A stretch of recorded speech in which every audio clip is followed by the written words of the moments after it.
wax moom mi ko jam fekkee ma ko yaa booy bilaahi mais du ma ko fekkee woon sax kenn du ko rey mën a jaat yi yaa booy du ma la mën a wax si moom yaa mën la ko wax si moom du ma la mën a wax si jaat yi yaa mën la ko dénkoon sax laali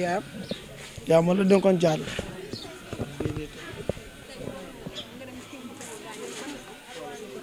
yaa booy lu jóge sa man sax xaw ma ko bilaa wala taala lu jóge sa man sax yaa booy xaw ma ko war a sëñ Tuubaa man jaat yi yaa booy ndeysaan foo déggee jaaj dégg fa sama tur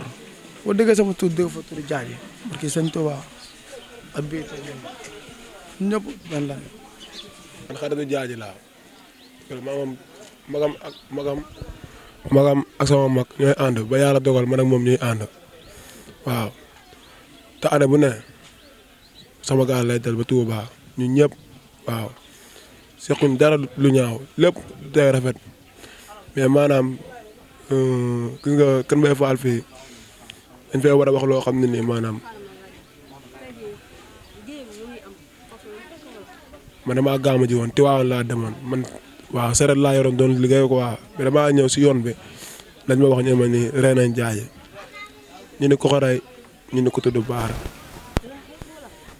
non man jaaji daal xale bu yaru la déjà bi ñu ko xamee ba léegi nii si dëgg lañu ànd